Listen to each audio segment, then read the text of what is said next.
Okay, not yet. Okay, let me mute for you. What we are going to do is we have done this we have looked at these numbers. We shared them last time, and I want us just to pick and you share with us, and we write and we discuss it and we continue. So we are using the same thing. Can I have, I hope you are now seeing my screen.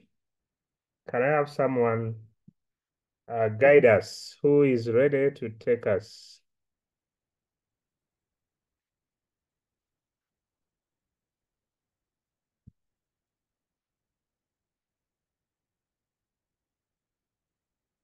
Is there anyone ready? Use your hand up.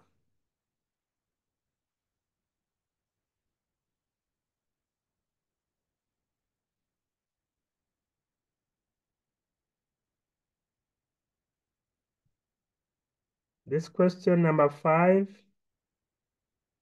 Do you have ideas? Can we share it? I wanted someone who could lead us. Show your hand up. Okay. If there is nobody as yet, can I share with you? This question is, we are using more of, okay, can I have someone read for us? Maybe that one will give me the comfort that you are comfortable, despite the fact that you are not. Oh, Jojo, go ahead. Open your mic. The points A, B, and C have position vectors 2p minus 5q, 5p minus q, and 11p plus 7q, respectively. Show that A, B, and C are collinear and state the ratio AB to BC. Thank you very much, Jojo. What is the idea that I would have wished us to share here? Personally, I'm looking at, if we are looking at collinear, from what we already know, collinear is one straight line. And so how do I show that I have a straight line? How do you show that you have a straight line? So if this is my line here, how do I show that I have a straight, that the points are in a straight line? So for you to show that the points are in a straight line, what you are going to do is to, if this is my point A here, and maybe I have B here, and maybe I have my C here, it will be important that I get the vector AB. And since AB is what has been used in the ratio that is needed, I should get the vector AB. From our knowledge, our vector AB is OB minus the vector OA. That much we are very much comfortable with. Then get the vector OB. From the given work, vector OB is the 5p, 5 vector p minus q, and we are subtracting vector OA, which is 2 vector p minus 5q. When you open those brackets properly, you will get that 5p is the take away, you will take away 2p, which gives us 3p. And the negative q, you will take away a take away, which will give us positive 4q. So that is for the vector AB. Now move on and find the vector BC. Since it is the BC again which is used, but you can get either AB or SC or BC.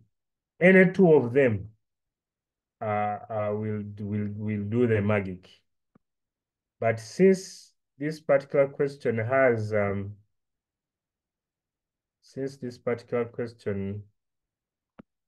has vector, BC. It wants us to find the ratio AB to BC.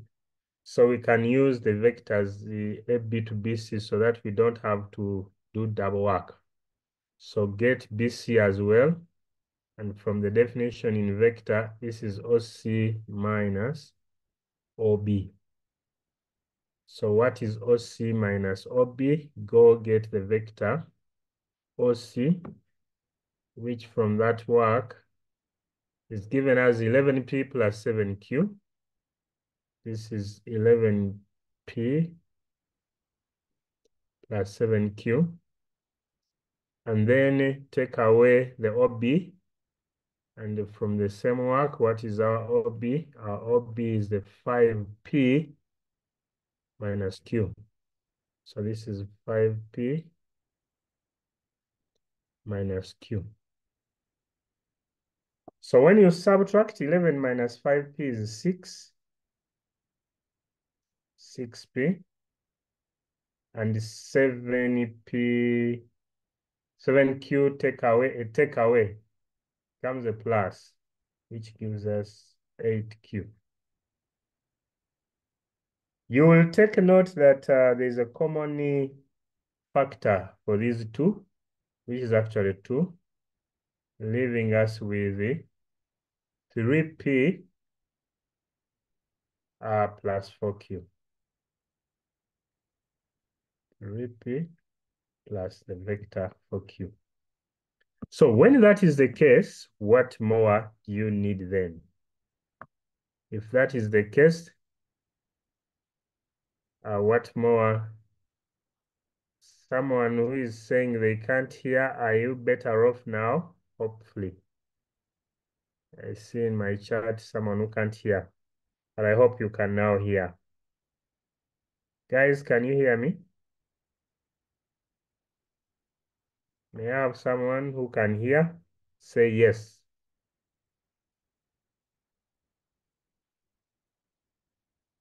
Can you hear me? Yes. Oh, thank you. Okay, so we can now move. What am I looking at? Get the ratio, either AB to BC or BC to AB. And if it is true that that ratio gives us a constant, if I looked at AB to BC, what does it give to us? AB is 3P, that's the 3P plus 4Q, that is AB. AB is the 3P plus 4Q.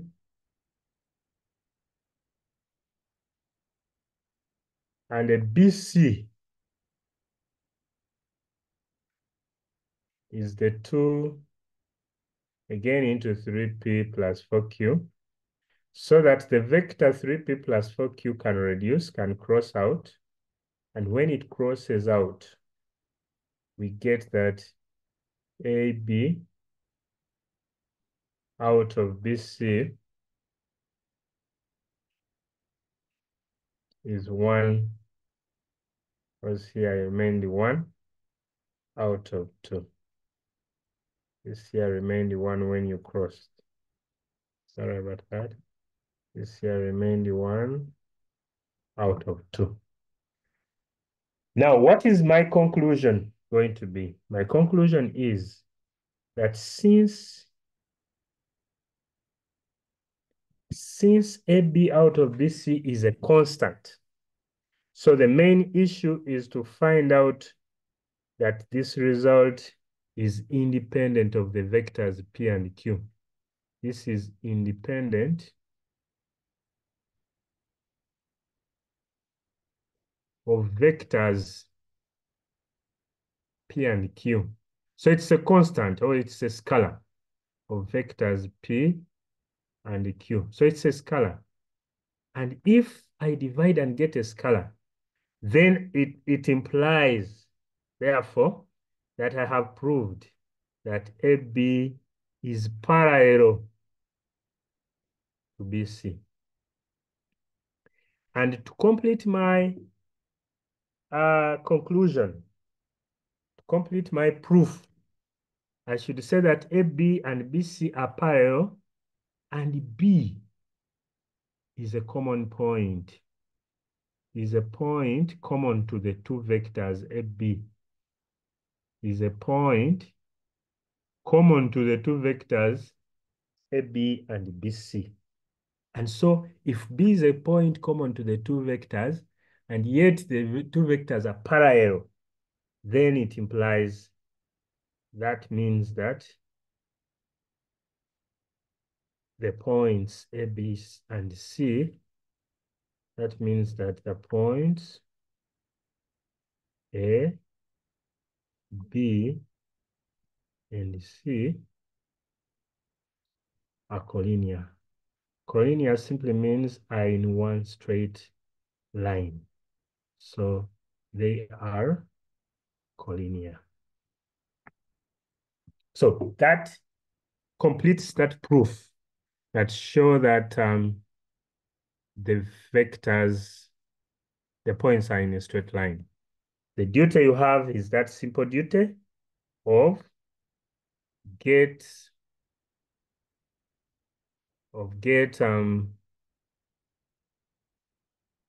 show that you have a vector parallel to another vector. Sorry about that. That you have a vector parallel to another vector. And if it is true that the two vectors are parallel, you have a vector there parallel to another vector there.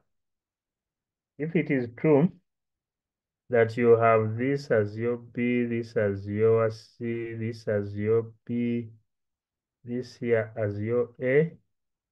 If AB and BC are parallel and this B is the same B here, meaning you are going to shift this and put it and connect it to the same position.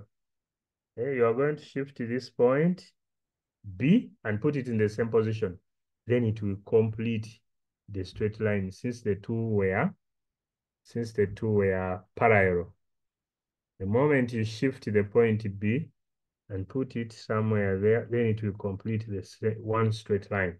So that's how we prove that the points lie on a straight line. Show that the two vectors are parallel and they have a common point. Okay, then this particular question is telling us, can you find the ratio AB to BC?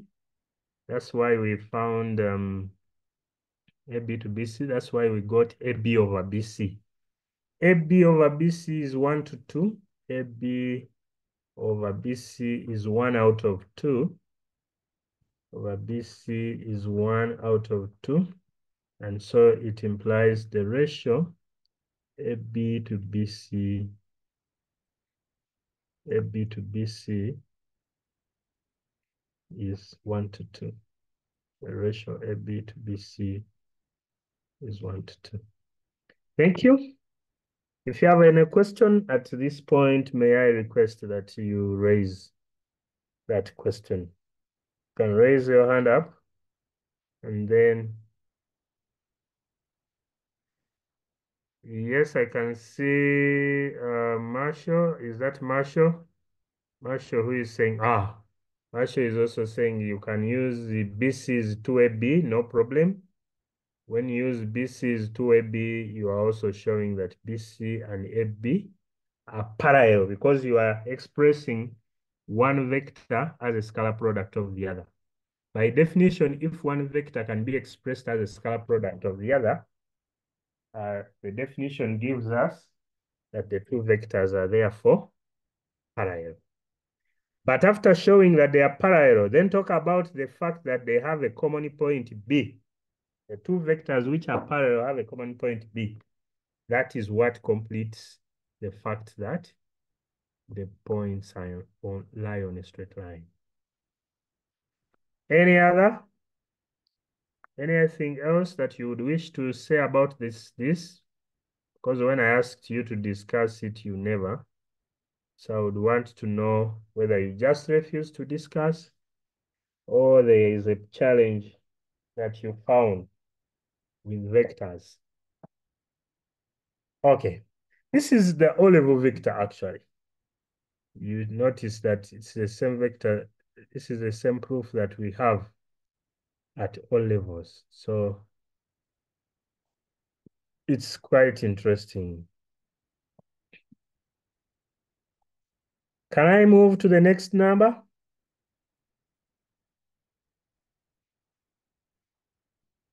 Yes. Can I move? Okay. What is our next number? Our next number is number 6.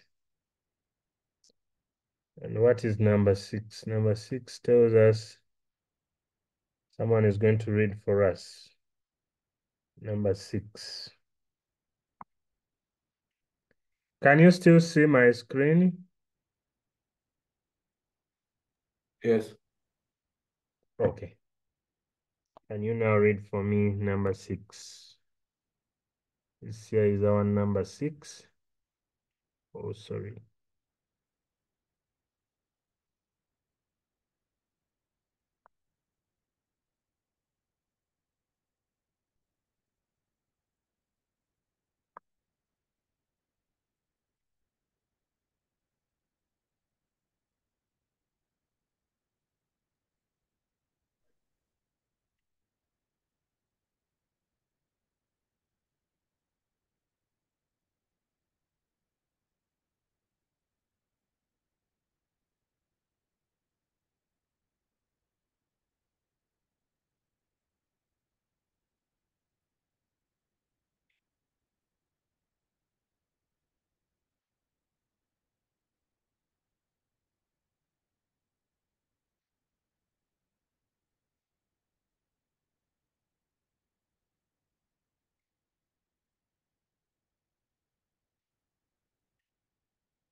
It's picking many things. Okay. Let me change a little and see if it will.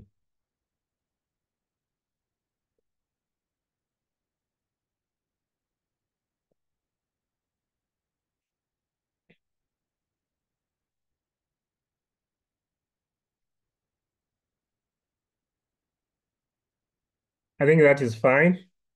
Can someone read for us? Sorry about that. Can someone read for us?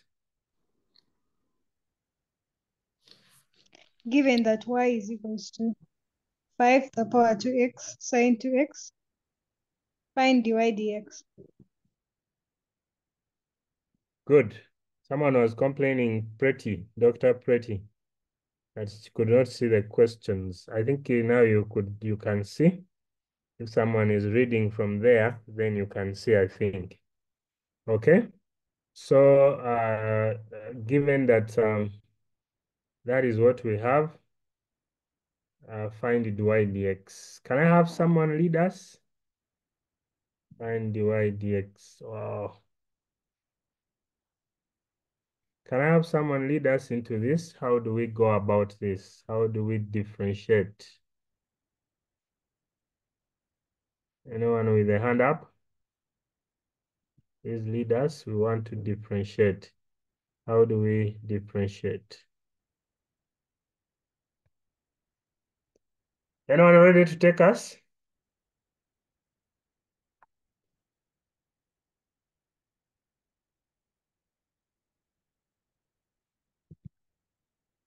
Today you don't want to discuss? Oh, thank you. Someone is there. Who is this? It is Jojo himself. Jojo, I thank you. Can you take us through? Sir, I'm just trying. This I'm is not. fine, very fine. What if we separate them? Mm-hmm. We separate them like Mm. is of y,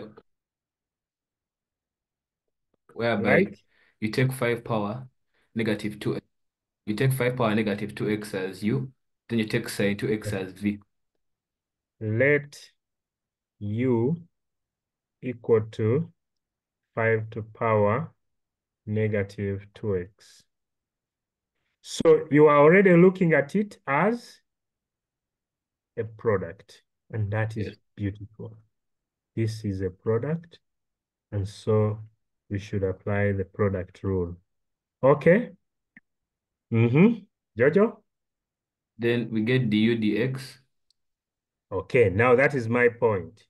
How do you get the du dx? I'm interested in that point there. How do you get du dx? Amla, go ahead.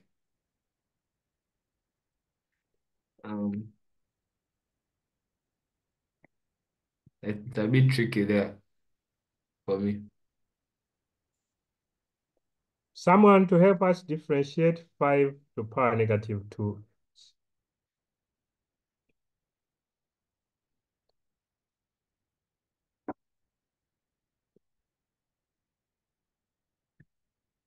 Jojo, when you come to numbers of this nature, and everyone, where you have a constant raised to a variable power, what I would expect you to do is to take natural logs. I hope everyone is comfortable with natural logs.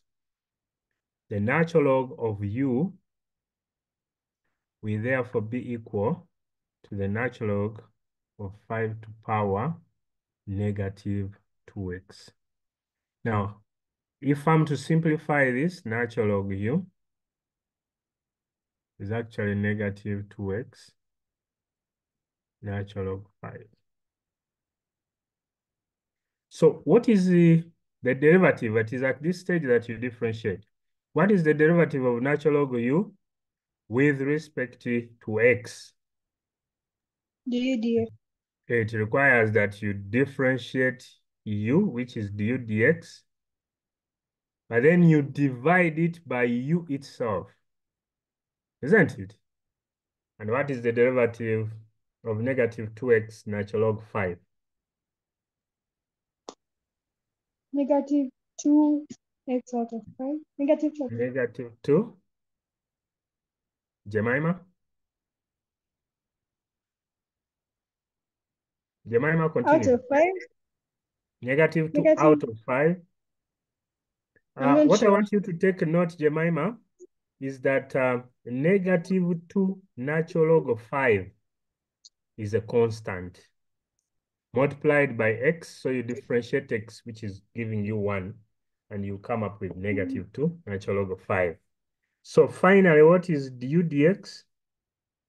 Du dx becomes u, or negative 2u. When this u crosses now to the other side, you can see that u there. It becomes negative 2u, natural log of 5.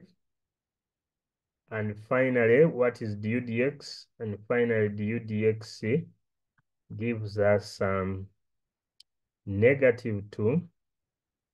Our u is 5 for negative 2x, natural log of 5. So that becomes the du dx. Oh, Sammy is asking, is this A level? Yes. Sammy, this is A level, and particularly senior 6. I hope everyone here is a senior 6. A senior 6 lesson. Sammy was there and was stuck. This is senior 6, Sammy. Okay. If our V is sine 2x, what is dv dx? Can we also obtain dv dx here? What is dv dx? What is the derivative of the sine of 2x? Someone to guide? Jojo? Your hand is up. I think you forgot it, but what is the derivative of sine 2x? Okay, Dr. Pretty? Doctor, open your mic. Yeah, go ahead. I think 2 cos 2x. Very good. You differentiate the sine of 2x, and you come up with the cos of 2x. Then chain rule the cos, sorry about that, the cos of 2x.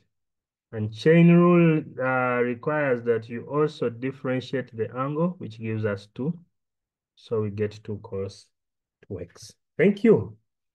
Can we now follow our product rule? Can we now follow our product rule? What is the product rule telling us to do? Our u, I don't know whether you can still take note, times dv dx, leaving the first constant, differentiate the second.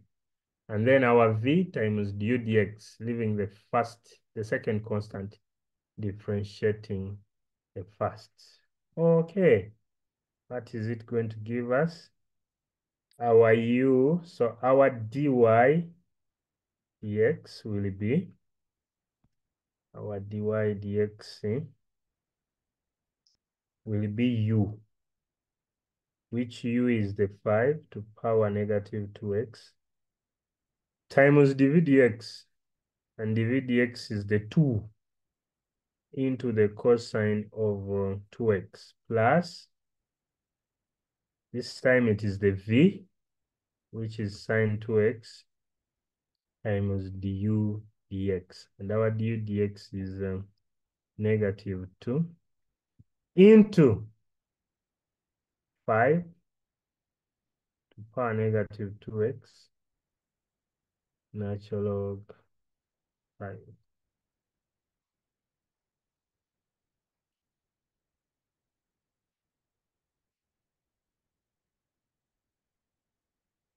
Okay. What remains is just writing in a better way, but that is the derivative. What did the question want us to find? A derivative. I think the question wanted dy dx. So that is our dy dx. So what is our dy dx? Our dy dx is, I can write the 2 first. Then I write the 5 times that one. When I write a dot here, you may see it as, I don't know how you're going to see my dot as. Should I use cross times 5 negative 2x times the cos of 2x. I don't want my dot to look like a point. Plus negative 2 still, so minus 2. Since it is still negative 2, that's negative 2. So it is a minus 2 into 5 to power negative 2x. Then the sine of 2x, natural log 5. So that becomes our derivative, just beautifying. Please ensure this cross here is a multiplied by, not just not an x again. There's a problem with the x and multiplied by, but that is a multiplied by, not an x. So that becomes this becomes our answer. Hey, that becomes our answer.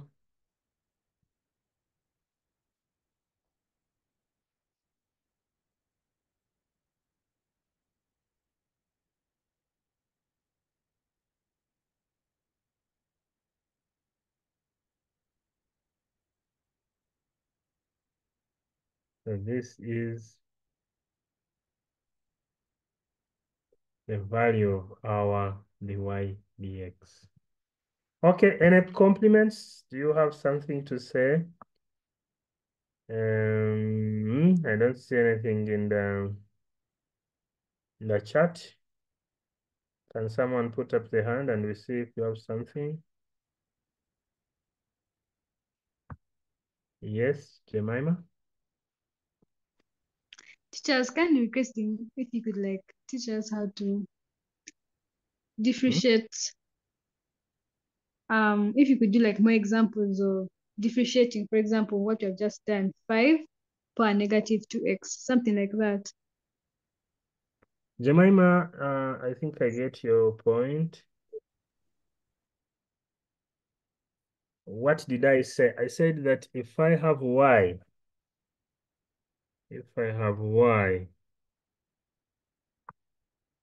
remember if I have y somewhere equal to a constant raised to a variable power. Now that is where, what is my variable power? It can be anything, 2x. How do I differentiate? If I have that case, that my constant is raised, the constant can be any number, 10, well, I use the 10 itself, 2, or anything. I was using something general, but maybe you may not appreciate the general one. Let me use particularly the 10, for example. So if it is a constant that is raised to variable power, y equals to 10 to power 2x, what I expect you to do is to take natural logs on both sides, simplify, then differentiate. So you'll have that the natural log of y is also the natural log of 10 to power 2x. But from our rules of natural logarithms, this takes the power 2x into the natural log of 10. That is simplifying our work before you start differentiating. Now, how do I differentiate? When you differentiate with respect to x, the natural log of y, it will require you to differentiate this y and divide by the y itself. That's how we differentiate natural logarithms of numbers, of expressions. So the derivative of natural log will be dy, the derivative of y will be dy dx. When I divide by y, I get 1 over y. And this is equal to, when it comes to the left-hand side, the 2 is a constant. To the right-hand side, the 2 is a constant. The natural log of 10 is a constant. So what I require is to differentiate x. And when I differentiate x, I'll get 1. So I differentiate x, get my 1, and multiply this by that 1. And I will come back and say, so what is my dy dx? So my dy dx becomes the 2 times the y. The y will cross over, and then natural log of 10, which gives me 2. I remember my y as 10 to the power 2x, natural log of 10. So this becomes my derivative. 2, sorry, I'm crossing you through the work. That becomes my dy dx. Okay, so that is our dy dx.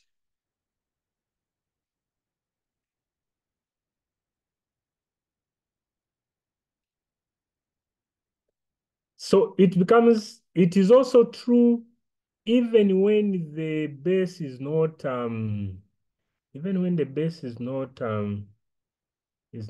constant. Sometimes when the base is variable, but you have if the base is variable, but you have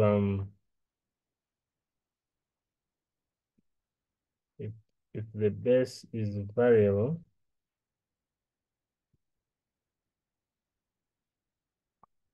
but when you have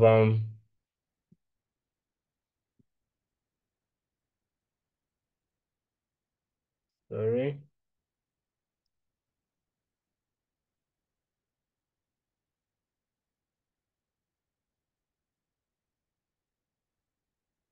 If your base is variable, but when you have a variable, if your base is variable and you have a variable power index, still the same, you're going to go through the same, use natural logarithms. Okay? If my y equals to x to power the sine of x, you should be able to use the same thing. Take natural logs. So natural log of y will be the natural log of x to power the sine of x. From my rules of logarithms, simplifying the right-hand side gives me sine x, natural log x. And then I can differentiate. So when I differentiate the left-hand side, I'll say it, you differentiate the y, which is dy dx, and you divide by the y itself, which gives you 1 over y. Now, when you go to the right-hand side, you will notice that it is a product. There are two functions there, the sine of x and the natural log of x, and they are multiplied. So what is the derivative of a product? Leave the first constant, leave sine x constant. Differentiate the second. Since it is natural log, you differentiate x and divide by the same x plus. Leave the second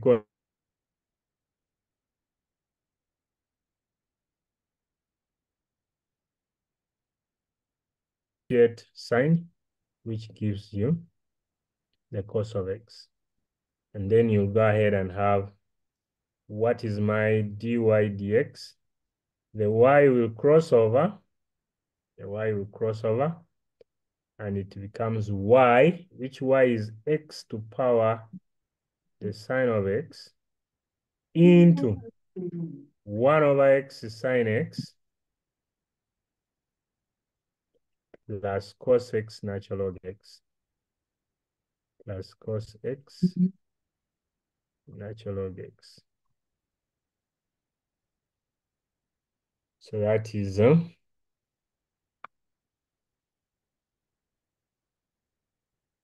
that becomes our derivative. So whenever I have a variable power, a variable index, take natural logs, simplify and differentiate. That is it, Jemima. Any other comment? Thank you, teacher. Good.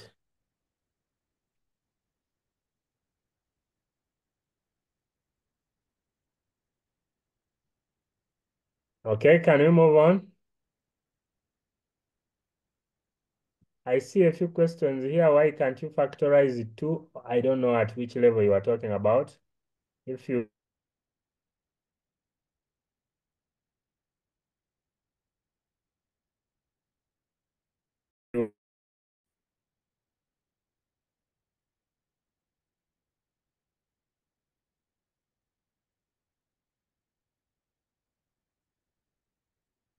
okay, I hope I'm still connected. No.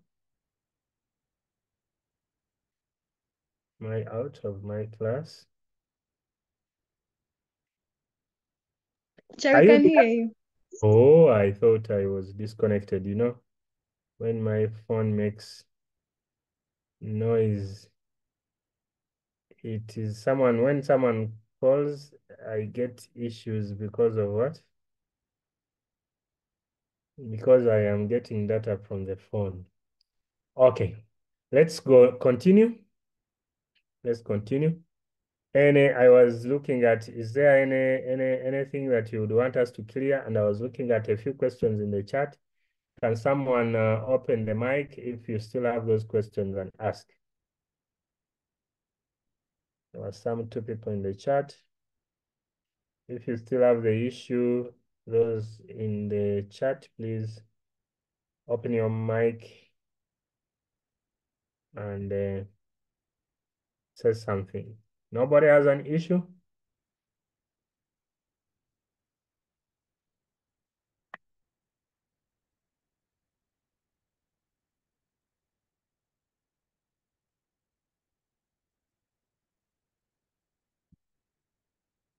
Okay.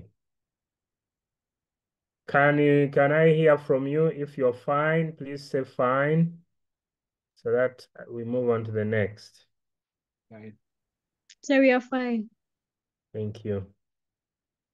Okay, what is next? Please, guys, send me the questions. Just joined in now. We are copying a question per question, Brenda. Brenda, you came here long ago. Why are you saying you have just connected? We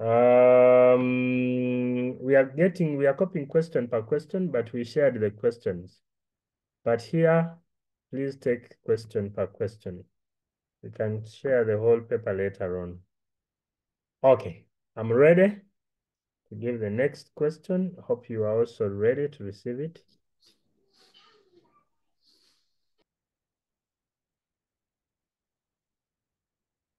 Question 7. Where is question 7? Ooh, sorry about that.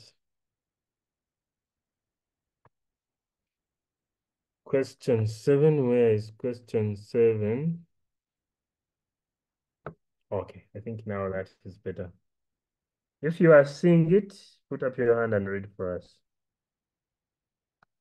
If you're seeing the question, put up your hand and read for us. Yes, Winnie? Using Maclaurin's theorem, expand y equals to x plus ln of 1 plus x as far as the term in x cubed. Thank you. Can someone tell us, have you met Maclaurin theorem? Maclaurin, have you met it? Someone, tell us, please.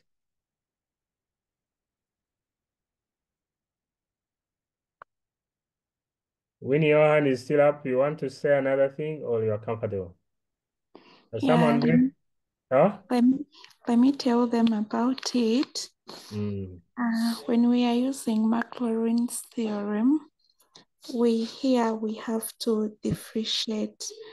Like now for this case, we shall first let our we shall first let our x plus the ln of 1 plus x as our function in x. So shall be let f of x equal to this, to that expression.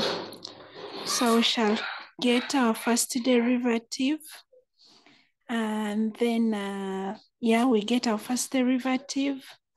Then we continue, we get a second derivative and up to the third derivative. Then from there,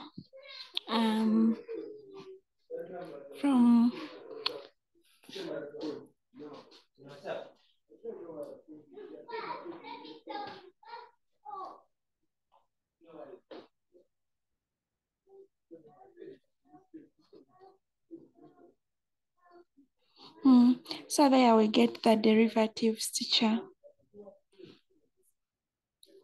The y dx.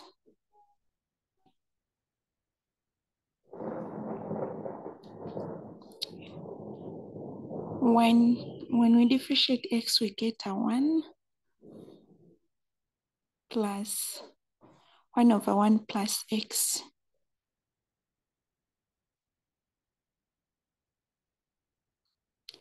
So that is our first derivative.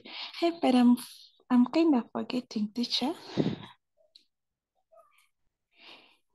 Can someone first continue from there? Let me try to recall well. What is the? Yes. Sure. Winnie, what is the issue? I've said that let someone first continue there as I try What is to the recall. problem? I just want to hear from you what your complaint is. I'm like, from there, I'm kind of forgetting there. We get a second derivative. So That we have one, to. that one you had already mentioned that we get the second derivative. Yeah. Which is? So which will be d dx into, then we have to differentiate this very one, that y dx. And so So when you're we are, differentiating 1. yeah, when we differentiate, when we get a 0. And you're differentiating 1 over that. One simple way to differentiate 1 over 1 plus x is to write 1 plus x as 1 over 1 plus x as 1 plus x to power negative 1. So that you multiply by the by the power, which will give you negative 1. And you reduce the power by 1, which will give you negative 2. Chain rule says that you multiply by the derivative of this bracket, but the derivative of the bracket is 1. So that you finally say your second derivative d2y dx squared is actually negative 1 over 1 plus x squared. X, all of it squared. Then you will need the third derivative. Yes. They have asked us to find up to the term in x cubed. Did I say so? Yeah. What is the third derivative? d3y dx cubed. Still start at this point. It is easy there. Multiply by the power. Gives you negative 2 times negative 1, which is positive 2. Reduce the power by 1. It will give you negative 3. Multiply by the derivative of the bracket. The derivative of the bracket is 1. And you get 2 out of 1 plus x to power everything to power 3. What does the Maclaurin theorem state? For those of you who may get... Excuse me, teacher. So can you please, we go through it again, please? What is it that I'm going through? Because what I'm doing is only differentiation, Jemima. I go through the differentiation? Yes, please, teacher. We started by differentiating this x. I don't know whether you are at the level where I am. We started by that x in this line to give us 1. And we also differentiated the natural log. Natural log requires that we differentiate this bracket and divide by the very bracket. So when you differentiated the bracket, you got 1 divided by the very bracket, and we got that. That became our dy dx. Then we moved on and said, now that we have dy dx, differentiate it and get d2y dx squared. We are looking for up to the term in x cubed. So it requires that we obtain the term in x squared. It requires us to differentiate, and we also obtain a term in x and we differentiate again. So what do we have here? The second derivative is negative 1. Where is negative 1 coming from? I wrote the derivative of 1 is 0. This one here. That 1, if you can see it, the derivative is 0. But what is the derivative of this other term there? I wrote it here as 1 plus x power negative 1, and I differentiated it. And it gave me multiply by the power, which was negative 1. Reduce the power by 1, which became negative 2, times the derivative of this bracket. That's chain rule. The derivative of the bracket is 1, which I simplified, or I rewrote with a positive power at negative 1 over 1 plus x to power 2. Then I went back here, because here is simpler, and I differentiated again.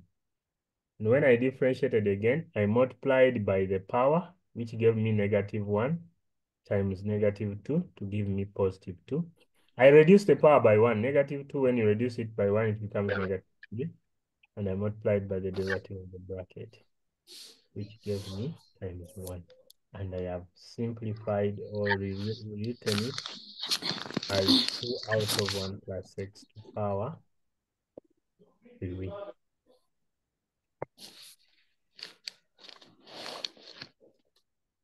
Thank you, teacher. Does it make sense there? Yes, teacher, it does. Thank you. Jemima is behaving. When she opens the mic, she talks and closes. There are people who open their mics and leave them open. They give us feedback. Please get used to opening, say what you want to say, and close. Remember, I also want you to learn to put up your hand when you want to say something. Put up the hand so that we allow you. Okay. Now, I wanted to tell you that if you are not sure of if you are not so sure of the Maclaurin theorem, go to the mathematical tables. I have a copy here. Go to the mathematical tables. When you go to the mathematical tables, you do what? You open, you go behind. Behind is where there is a list of formulae. Towards the end of our tables, there is a list of formulae there. And some of these things are there. And when you get used to the tables, it helps you to look for them easily because you have been using them. Otherwise, if you don't get used a list of mathematical formulae, then they start with algebra, and you see algebra there, and it will continue.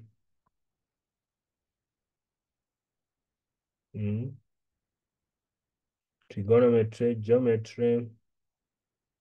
I'm not so sure. I think Maclaurin should be in analysis.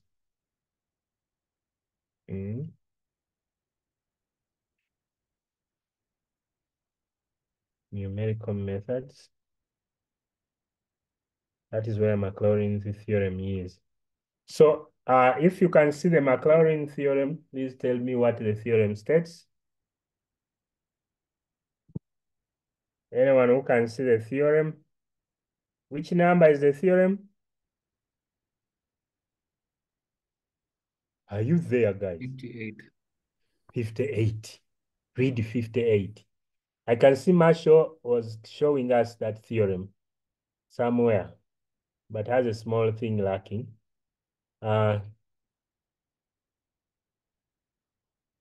So you can now go back and look at that theorem. Because we have it in the tables, the theorem tells you that if any function is f of 0 plus the first derivative of 0 over 1 factorial x, second derivative x squared over 2 factorial, third derivative of 0, x cubed over 3 factorial. That is why we stopped there, because they told us to stop at the term in x cubed. If it had been a term in x squared, we would have stopped at the x squared, where you see x squared. If it had been a term in x to power 4, we would have written another term there. So that is Maclaurin theorem. Now allow me to go back to the page where we can write, and then we see whether we can use this theorem. Okay? What is the theorem? The Maclaurin theorem. The statement of the theorem requires that we obtain f of 0. Sorry about that. This y is our f of x. This y here is our f of x. So can you now obtain f of 0? Substitute 0 in place of x, the way we know our functions. So it will be 0 plus the natural log of 1 plus 0. And that will be 0. That is our f of 0. Natural log of 1 is 0. Okay, then go in. What about f dash, first derivative of 0? The first derivative of 0 is 1 plus 1 over 1, which is going to give us 2. Go continue. Obtain the second derivative of 0. Substitute 0 in the second derivative. Second derivative, the expression that is simplified is here. So what is second derivative of 0? Second derivative here of 0 will give us, let me first rub.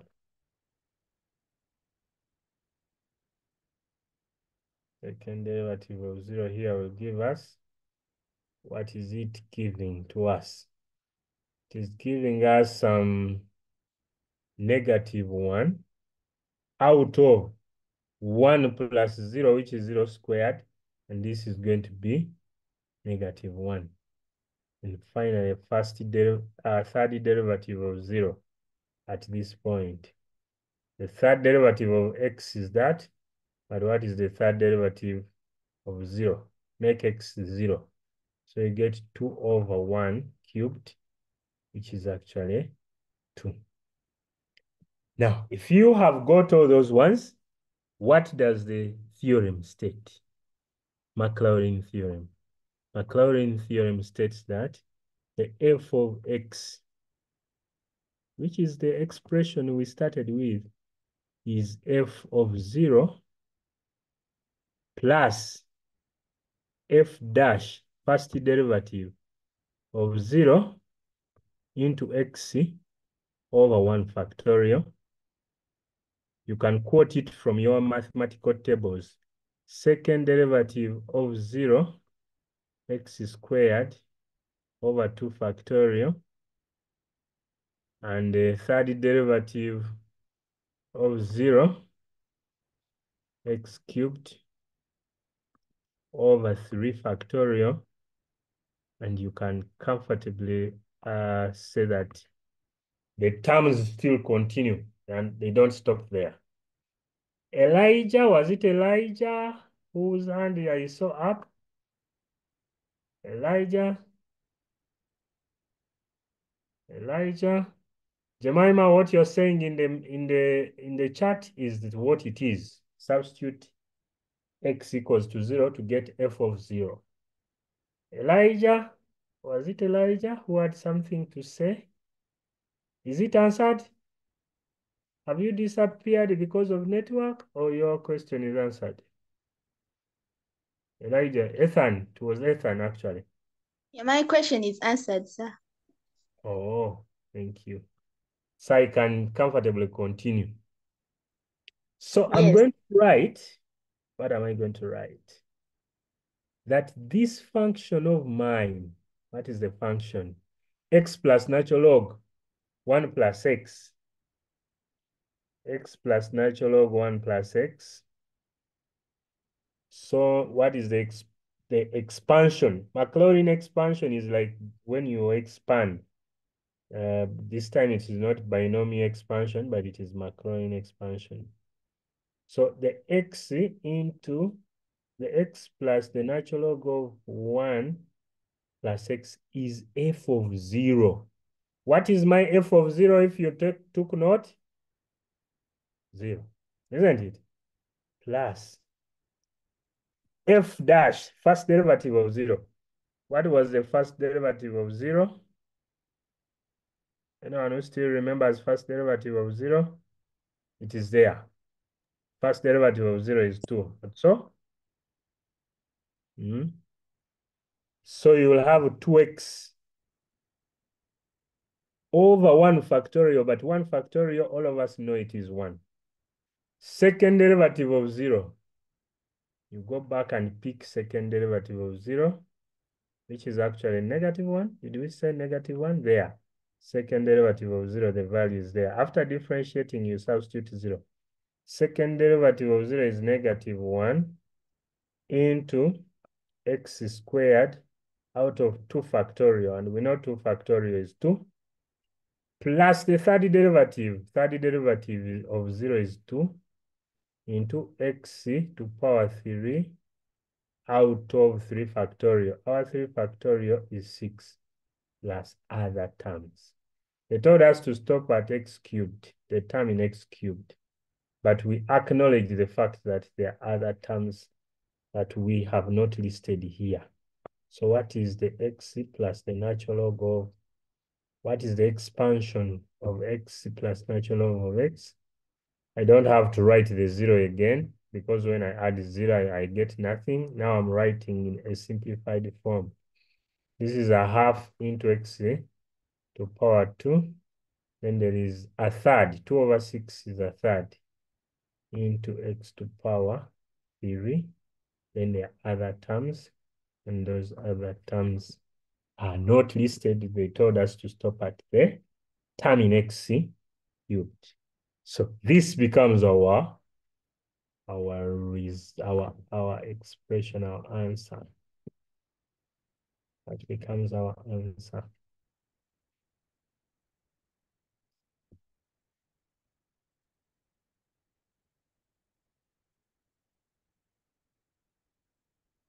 Sorry.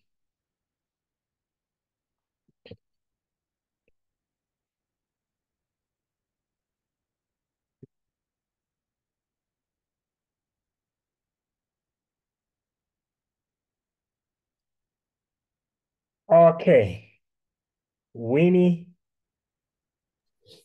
Teacher, I'm asking that why do you have to leave there that plus like there are other terms, yet they have told us to end at x cubed.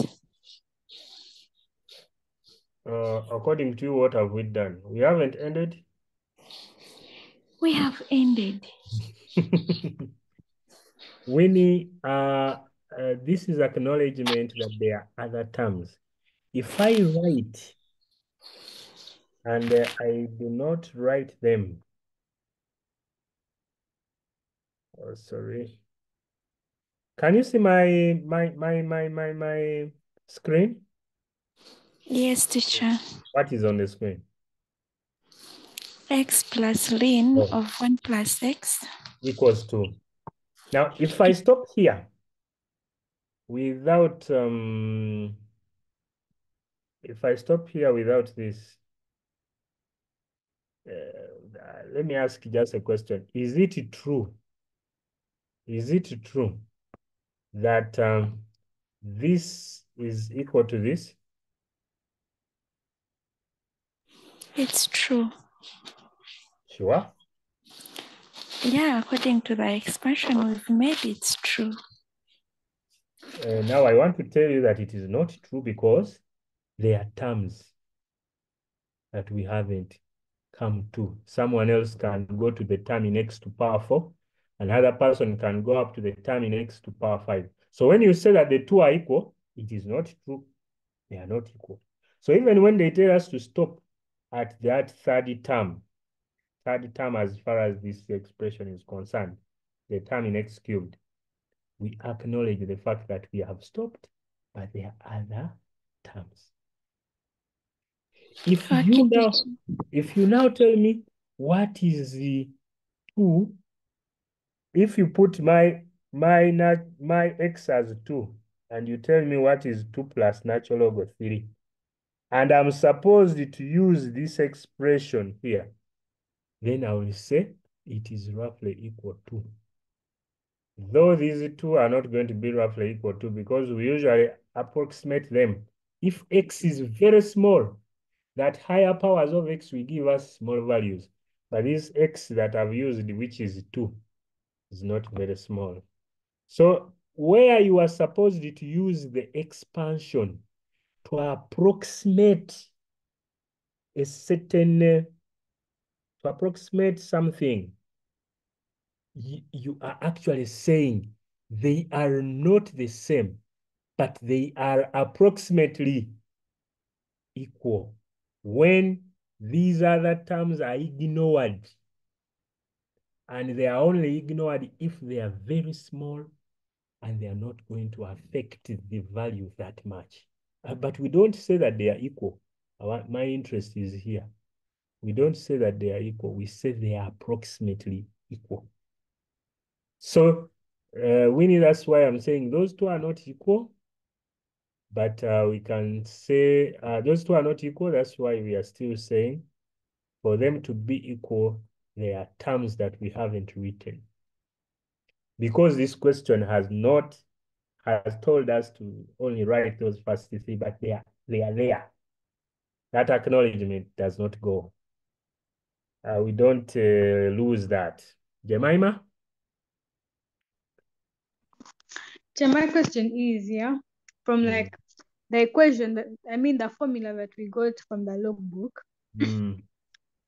That So how do you formula find is what we are calling the macroing expansion. Okay, yes. So how do Let's we find those coefficients of x? the coefficients on x. For example, yeah. For example, Okay, this, first did f. this is 2. And the negative one and the 2. How have you got them? The 2 came from the first derivative of 0. Are you seeing that? How do I get the first derivative of 0? I first differentiate the first time, then I substitute x equals to 0. We have done that together.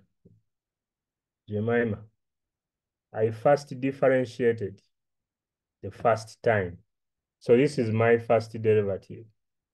Then I got that, I substituted 0 so that I got the first derivative of 0. Where there is x, this was f of x. This here is first derivative x. Now, what is first derivative? 0. I substitute 0 in terms of x, in place of x, and I get that it is 1 over 1, 1 plus 1 over 1, and that was 2. How did I get negative 1? Similarly, I differentiated f of x, f of first derivative of x, and I got f second derivative of x. So this part that you are seeing here is the second derivative of x. Then I substitute for the x and I put 0. Then I get the second derivative of 0. Those are the coefficients which the theorem gave us, because the theorem gives them to us. What is f of 0? What is first derivative of 0? What is second derivative of 0? What is third derivative of 0? The theorem gives them to us. I don't know whether that answers your question. Yes, it does, teacher. Thank you. Okay, there was another hand up. Whose was it? There was another hand. Is it not? We don't have to? How can I put it? Is your question answered?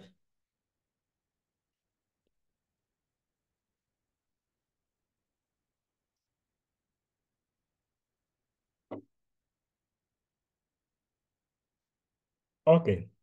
If there is no other question, then we can continue. But Jemima put something in the chat. Jemima, what was it? For coefficient of x, we use binomial expansion. Hey, it was Marshall. For coefficient, we use binomial expansion. Here, it's not binomial, it is Maclaurin. Maclaurin expansion is different from binomial expansion. But if you have a binomial term and you expand, the answer you get is the same answer which you get when you use Maclaurin as when you use binomial. If you have binomial has to be by only 2 terms raised to a power. The expansion you get will be the same expansion that you get when you use Maclaurin. Maclaurin is stronger, that for it can handle binomial and also other expansions. Binomial will not handle other expansions. It will only handle binomial expansion. But Maclaurin can also handle the binomial expansion and other expansions. Okay. Next question. What do we have for our next question? What do we have for our next question? Not seeing my cursor. Okay. My cursor reappears. What do we have for the next question?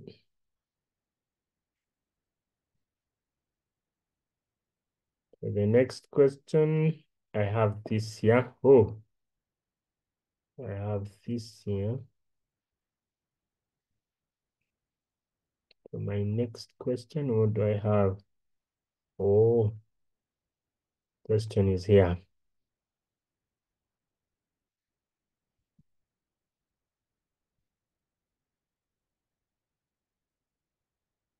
Is the 8. Question 8 in this paper.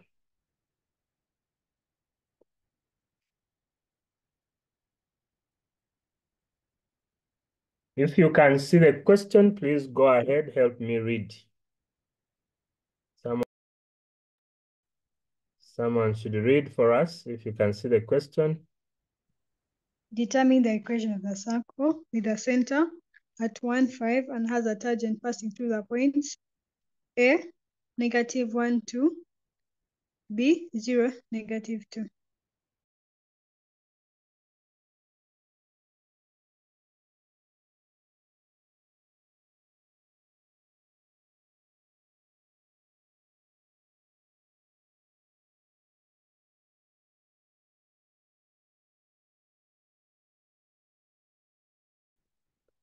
We are looking for the equation of the circle with the center at 1, 5 and which has a tangent through A and B. A is given and B is also given. So what we are looking at is something to do with, here. Let me make a simple sketch if I can. Can I? Let me put it down here.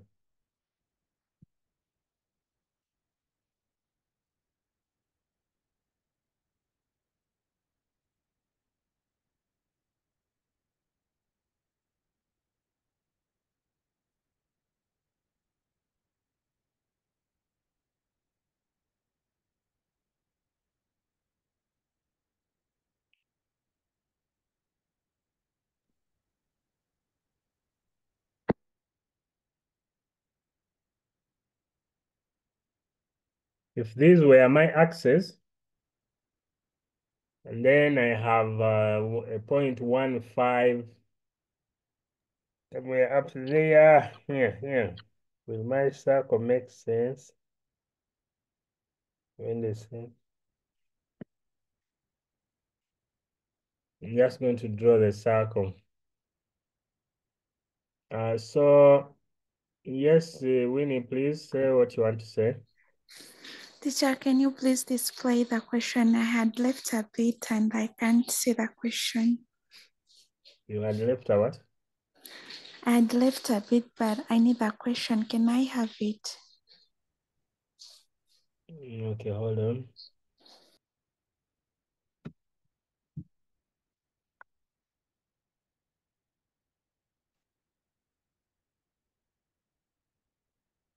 What am I going to do?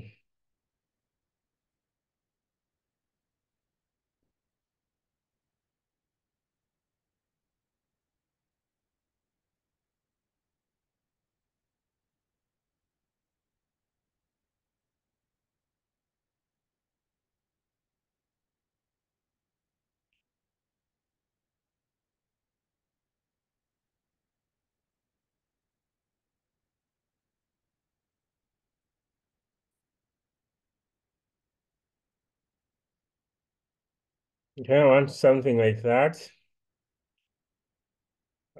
Before that, can I, Winnie, you want a question? The question is there. Determine that.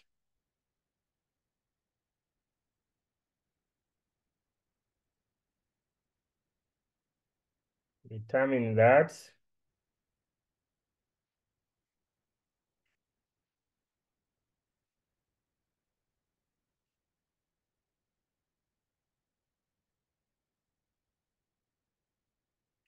Winnie, can I continue? Yes, teacher, you can continue. Thank you.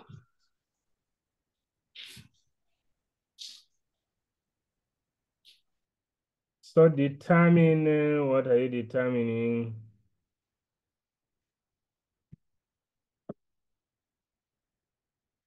Determine the equation of the circle. I wanted to make a simple sketch. There's something that I'm not yet. What would this be? How can I have this?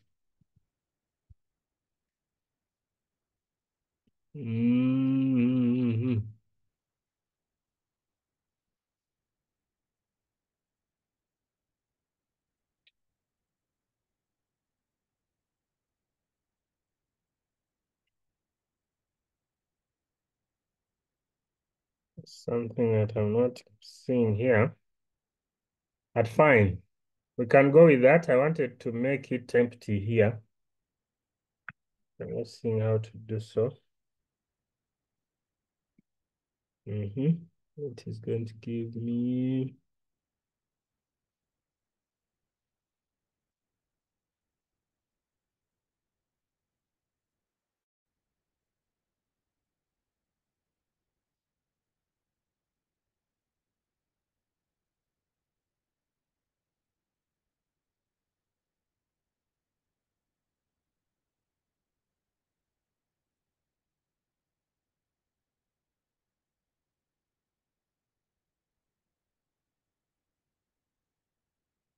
okay. I can leave it at that.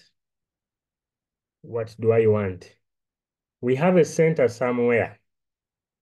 I don't know whether you can see if I put my 1, 5, because I did my 1, 5 maybe somewhere there. That is the center. My 1, 5 is the center somewhere. I'm use a different color. The 1, 5 is the center somewhere here. Then I have a tangent that passes through -1, 2 and 0, -2. So the tangent, the line which touches this circle,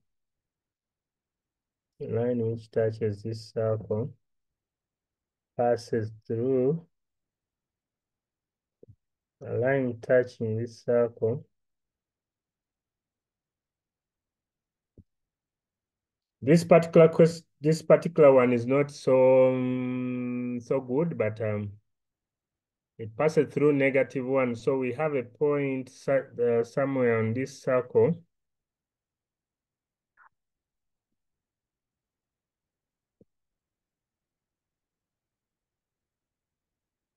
-1, 2.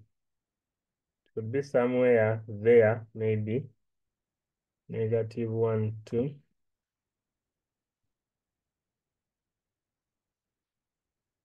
That could be having -1, 2. It's point A.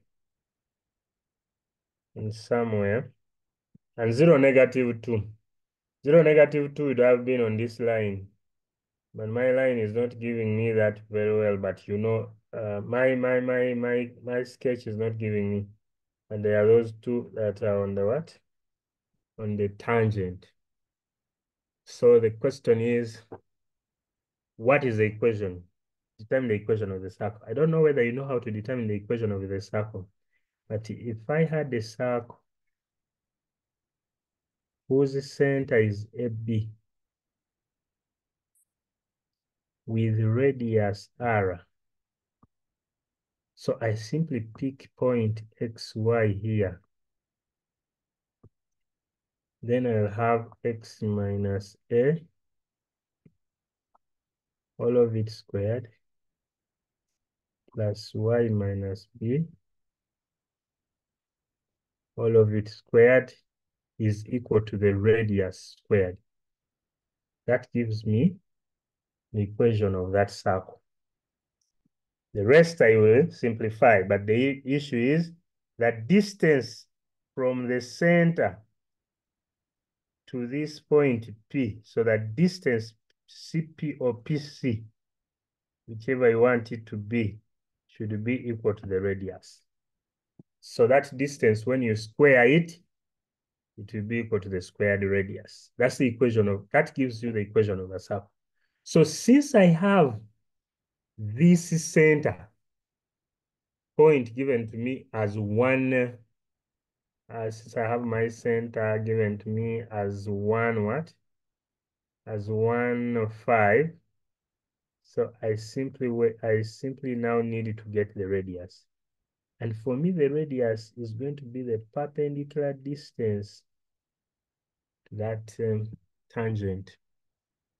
The perpendicular distance from the center to that tangent becomes the radius. Because all of us know that property for a circle that a circle, it is the radius which is perpendicular to the tangent. So that perpendicular distance there gives us the what? The radius.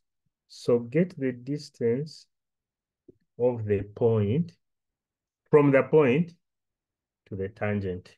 So how am I going to get there? Now I'm going to guide. First, I'm going to get the equation of the tangent.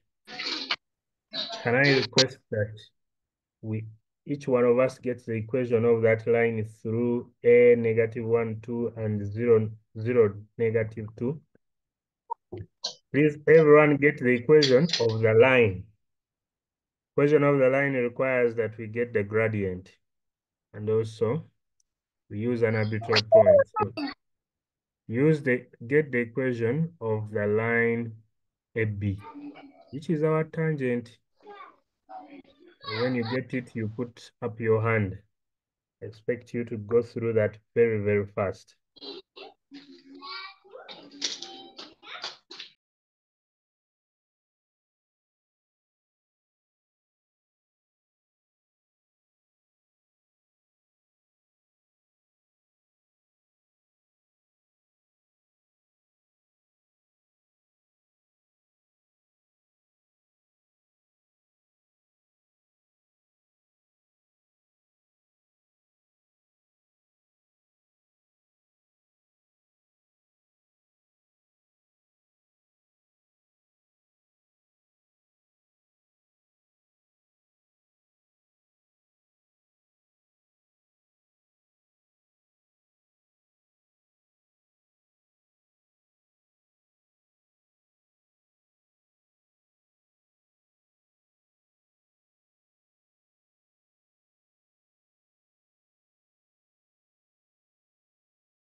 Marshall, go ahead, Marshall.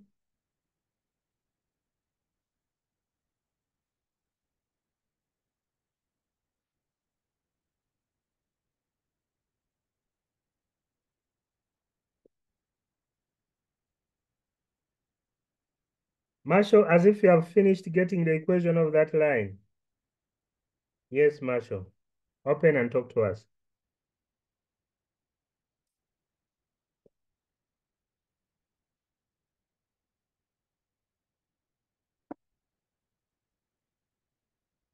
Marshall, please open your mic and talk to us.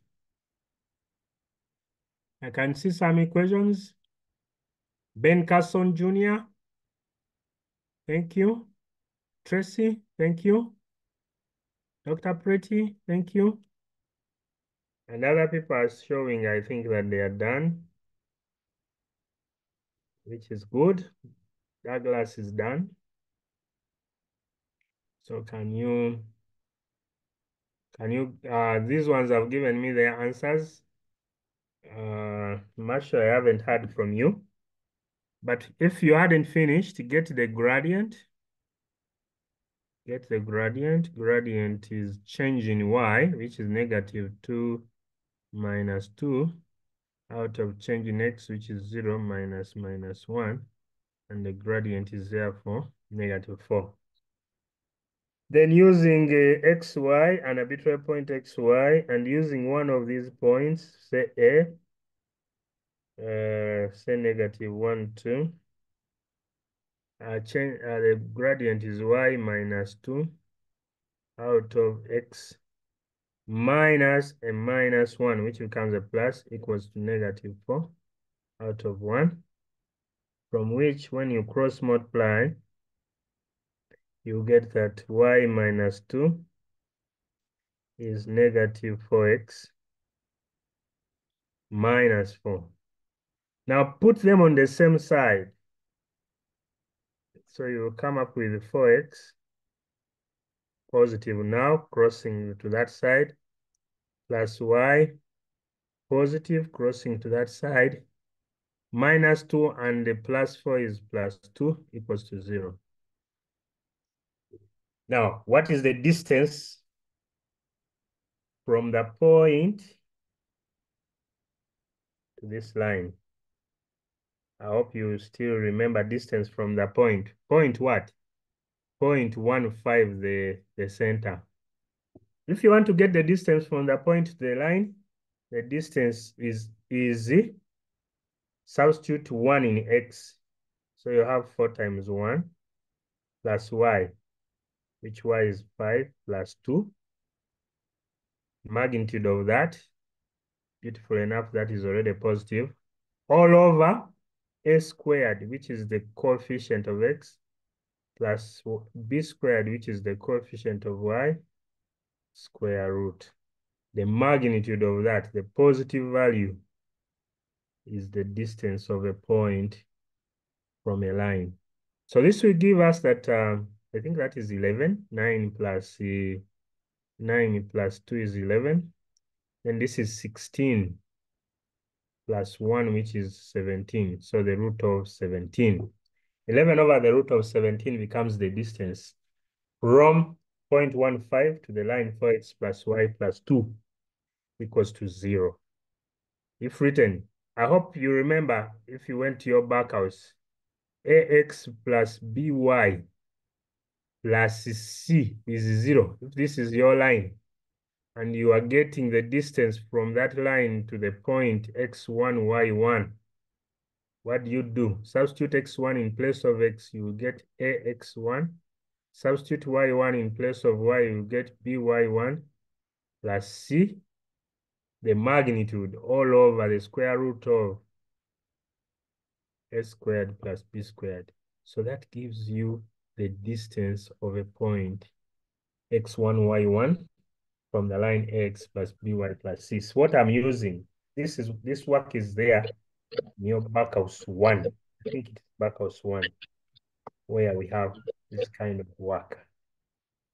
Like Brenda, you are not clear. Okay, after getting the radius, go back. You have a circle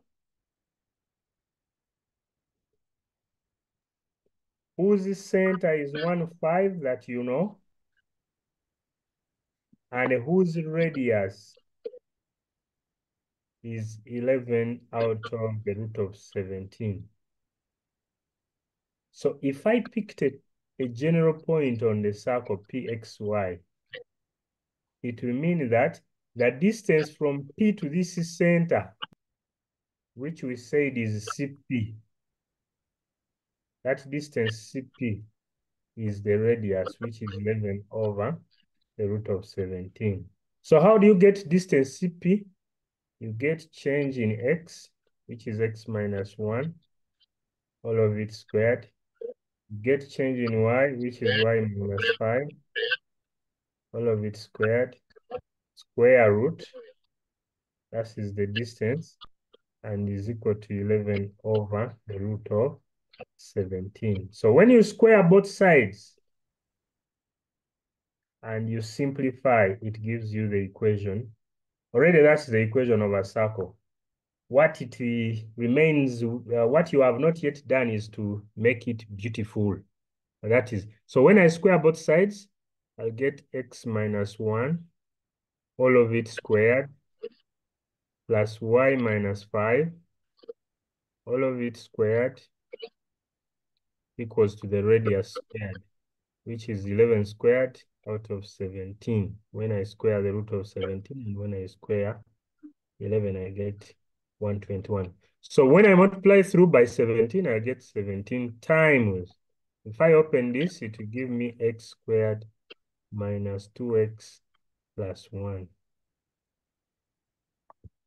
Then it gives me again plus 17 into y squared minus 10y plus 25. When you square y minus 5 squared, and this is equal to 121. Collecting, opening brackets, we give you 17x squared. We also give you 17y squared. We give you negative 34x. To give you negative 170y. Then it will give you 17 plus, this square is not there, Bambi. Just, sorry for it. This square is not there. I've already squared. Sorry about that. So I am having 17 times 1, which is 17 from here. Then I'm having 17 times 25. Someone please multiply for me 17 by 25. Then add the 17. 17 by 25 plus 17, that is 17 by 26. 17 plus 17 by 25. It gives me 442. Then that 442, subtract this because you're going to bring it back this way. Someone already got me those values. 442, thank you. Subtract 121 when you bring it back the left-hand side. It becomes 321. So it is plus 321, which is actually equal to 0. This is the equation of the circle. Center 1, 5. Radius 11 over root 17. But how did I get the radius? That is what is interesting. I get it as the distance from a point, which is the center, to the line, which line is the tangent. The moment you do that, then you are there. Jemima? Chair, can you please scroll up a bit? Yes, I can. Should I?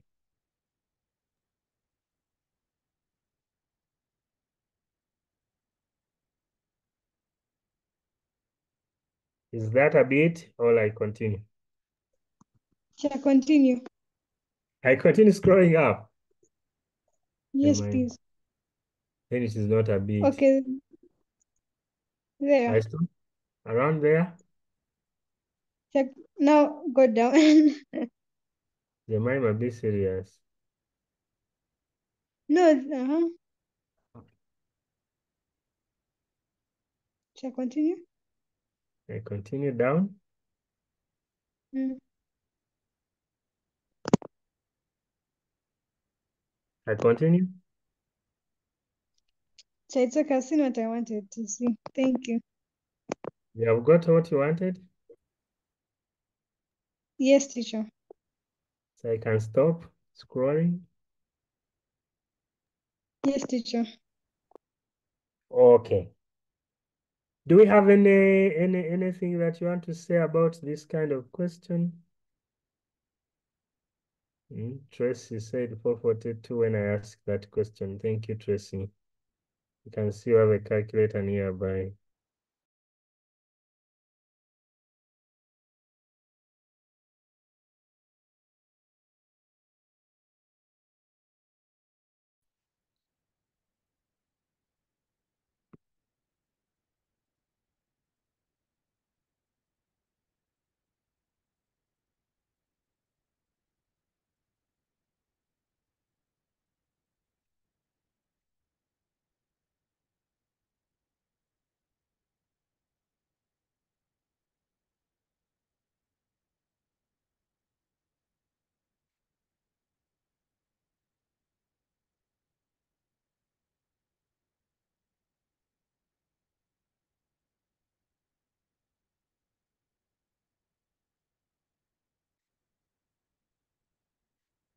Anything more?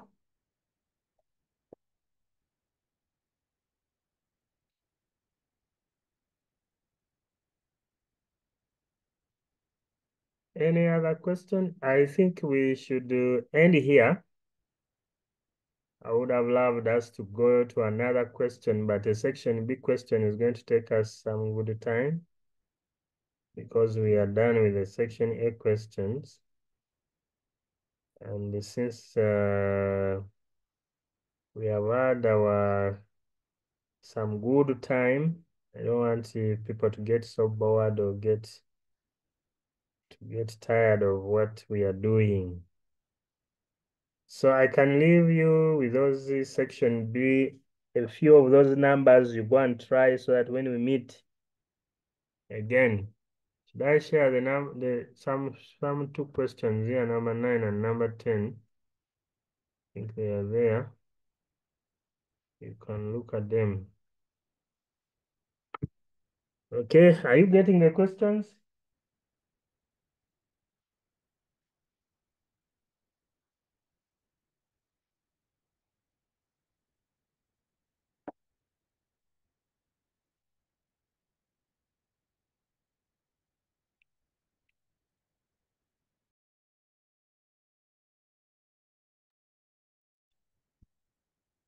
Have you seen the questions on my screen?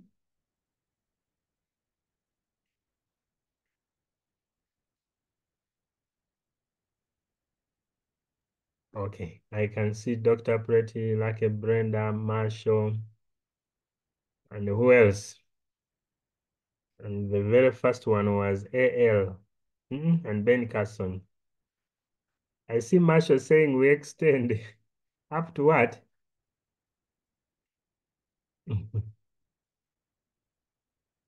Marshall, I don't get your question, your comment. But those are some of those questions that you can try out. Then we shall begin from there. I thank you. I thank you for your participation. Today you have been a little bit, not very active anyway. Let me use the word active instead. Not very active today. I don't know why. So you should come ready to participate so that you use our time and we use it well. And each one of us benefits. I want to thank Help and Help admin, Mr. Dung Ronald from the Ministry of Education, Mr. Kaziba Stephen. Thank you very much for giving us this platform where we can share.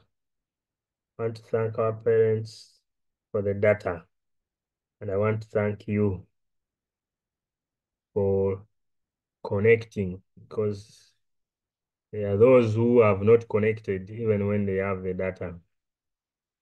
I think each one of us belongs to the Help WhatsApp group. We usually give communications there. So you can always give what you want to share with us. If you want a suggestion, if you want to suggest so that we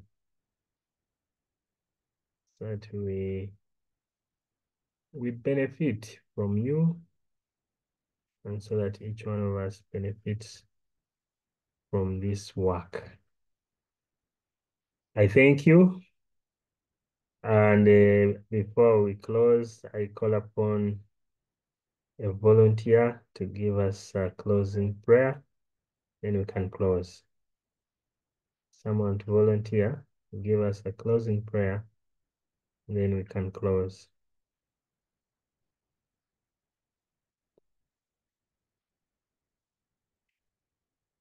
Yes, Winnie?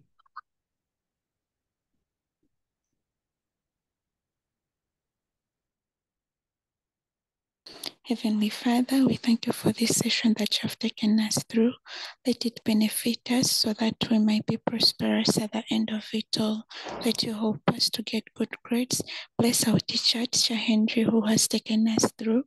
Bless Mr. Kazira and everyone who is helping us at this platform. Lord King of Glory, we pray that you always guide us. In the mighty name of our Lord Jesus Christ and Savior, I pray as I believe. Amen. Okay, guys, you can open and now bye-bye, say bye to us. Can you open your mic and say bye before we go? Bye. Bye. Bye, Marshall. Bye. Bye. Right. Bye. Thank you, teacher. Welcome. Thank you too for connecting. Okay, bye-bye, everyone. Bye-bye. Bye. Have a good evening. Enjoy your evening. Continue trying, continue practicing, continue working through questions. And I'm sure at the end of it all, our God, who is a faithful God, will grant us the good results that we want. Excuse me, teacher. Jemima? I have a question. Jemima, where have you been? No, Yes. my hand has been up, but you're in my hand. Okay, go ahead. Okay, teacher, after finding the equation of the line, which is y is equals to 4x minus 2. So you got a point xy. Where does the xy come from? Come again. Okay, After? for the number we've just done, we found the equation of the line. Yeah, y is equals to 4x minus 2. So after that, you came and said xy. That's our first like a point, and also we picked one of the points. We picked point A, which was -1, -2. That was before I got the equation. I had only gotten the Yeah, gradient. So so I'm I'm using asking. xy being a general point on the line. It is standing for any point on the line. If this is my line, xy can be a point there, it can be there, it can be there, it can be anywhere on the line. So that's why it is actually giving the equation of the line, because it is a general Yeah. point.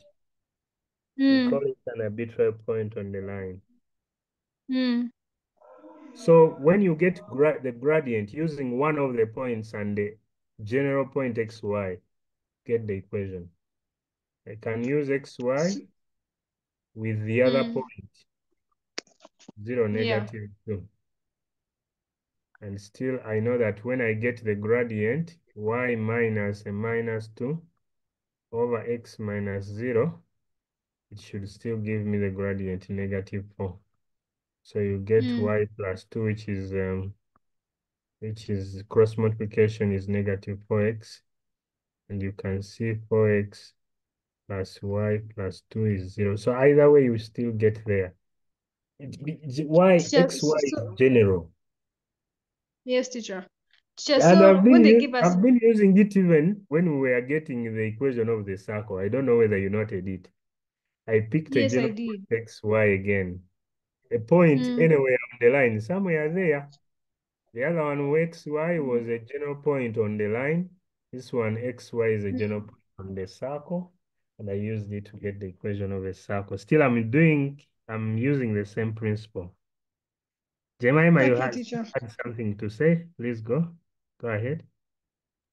Teacher, I'm saying, so when they give us such numbers, after finding the equation of the line, we must use a general point. It depends on the approach you have taken. It depends on the approach you have taken. Because Okay, sometimes you teacher. may not take that approach exactly. Yes. So it will depend on your approach, and you'll be the one to determine what you are going to use. Yes, teacher. Mm. Thank you, Okay, teacher. welcome. Bye-bye.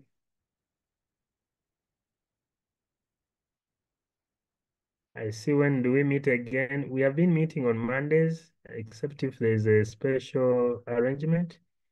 And also, Dr. Pretty, I shared my number. But it is a 0783. It is 0783 24 60 50. So we can share, we can discuss from there. 24 60 50. We can share from there. Okay. Have a good evening. Everyone, bye-bye once again.